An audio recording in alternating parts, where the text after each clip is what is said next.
Hello, my name is Daniel Clark, and I'm going to be giving a presentation on the energetics of parasitic egg puncture.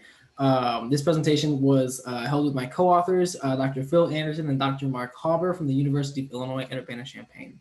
So without further ado, let's jump right into it.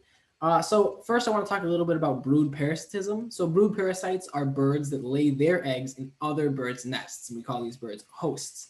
So brood parasites massively decreased host fitness. Sometimes laying their egg in their nest can result in a complete loss of the clutch of all of the other birds in the nest. And because of this, these brood parasites can be a huge risk when it comes to conservation of these host species.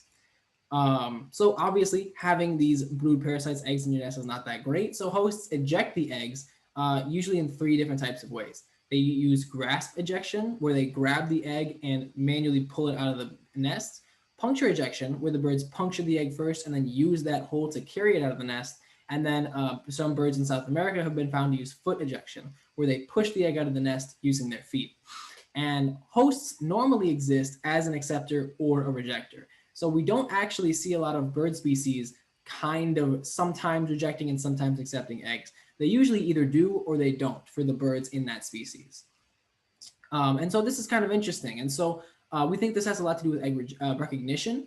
And so recognition and rejection of these parasite eggs obviously increases host fitness. And so some brood parasites get around this by trying to use mimicry. So you can see at the top of this image here, cuckoo birds, which are parasites in Europe, use mimicry to avoid their egg getting rejected. However, these brown-headed cowbirds that we are studying here in North America and South America do not use mimicry. And so you can see that their eggs look completely different than other birds' nests, other hosts' eggs in their nest. And so these hosts recognize these cowbird eggs, and they have been found to do so in previous studies, but a lot of them don't act on this recognition. And so that's really weird that they're not acting on that. And so we want to look at why that is. And so some reasons have been suggested. So there might be a risk of damage to the host's own eggs if they're trying to peck at this egg and missing. There might be an inability to reject the actual brood parasite's egg, so the host might be too small. And there might be a risk of damaging the beak of the host species. And this last point, there's not much research done on this hypothesis of a possible beak damage. And so that's kind of where we're coming into it. So cowbird eggs have been found to be thicker than the eggs of host species, and this may make it harder to puncture eject these eggs.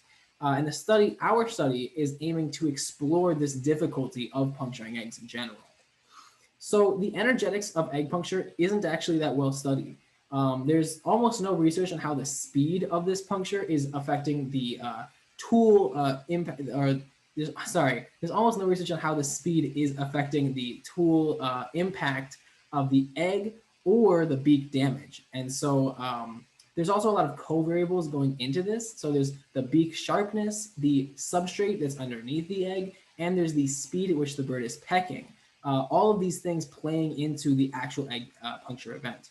Our study is looking at trying to understand these variables and figuring out how to make a realistic picture of egg puncture. And so we're trying to make further testing more efficient. We're trying to understand what matters in this egg puncture event, and we're trying to add to the hypothesis that potential beak damage influences egg rejection decision making. So our hypothesis going into this experiment is a sharp puncture tool is going to be more efficient at puncturing an egg than a flat puncture tool, with everything else being equal. It's a substrate underneath the egg is going to increase the amount of energy required to puncture the egg, and the effect of a tool type and substrate is going to be similar in a dynamic and a static setting. To do this, we're using a couple of different variables. Our tool type was represented using the flat and sharp ends of a nail. We wanted to represent the ends of that spectrum. The nests, we have a no nest, and then we also use the American robin nest, a chipping sparrow nest, and an American cardinal nest. And then a static versus dynamic, we use an instron to represent an extremely slow static method, and then a pendulum to represent a fast dynamic method that might be more realistic. So our process was very simple: measure 10 eggs in each substrate with each nail in each method and compare these average energies. To calculate these energies, it's pretty simple. We just use the instron to calculate that energy in the static system, and we used a pendulum and we used, potential energy equations and the pendulum height to measure the energy in the dynamic system. And then to analyze these, we did all of our analysis in RStudio. We analyzed the energetics using ANCOVAs and then did further analyses using 2K HDS tests and t-tests. So our results were broken down mostly in these graphs right here. And I'm going to break this down a little bit because there's a lot going on. So on the left, we've got the dynamic, all of the trials done in the dynamic mode. So and on the right, you've got all the trials that were done in the static mode. And then those are further broken down by nest type. So you can see the American robin, chipping sparrow, North American cardinal, and nun egg trials. And then they were further broken down by color. So you can see here that the blue trials are those done with the pointed nails, and the orange trials are those done using the flat ends of the nails. There's a lot going on in this graph, but we're going to use this information to kind of look at our hypotheses. So our first hypothesis, that a flat tool is going to use less, other than a sharp tool, is going to use less energy than a flat tool, was unsupported. We found the exact opposite, that a flat tool is using less energy to puncture. So in the static tests that we have here on top, this wasn't super obvious, but this was seen in at least the no-nest system. The tests that we did, the post hoc test that we did afterwards, found that there was actually no significant difference between the tool types in these different nests. However, in the dynamic system, this shifted. So we found that the flat end of the tool was always more effective than the sharp end in the dynamic system. For our nest variable, to measure nests, our hypothesis was that the addition of the nest was going to be use more energy. This was supported. We did find that, especially in the static system that we have on top, you can see that each nest had a very different energy to puncture, and they were all higher than the no nest system. And there, in every comparison we did in the static system, it was all significant except for 2 of our comparisons out of 12. And then in the dynamic system, we found that while it was still significant, we found that that significance was driven largely by only a couple of interactions. And we found that actually not all of these nests had significant differences between each other. So basically that means in the dynamic system, the nest presence wasn't actually that significant. And so this brings us to our third hypothesis, that these 2 variables are being affected by the speed. We found that this is unsupported. The idea that they're not being affected by speed is unsupported.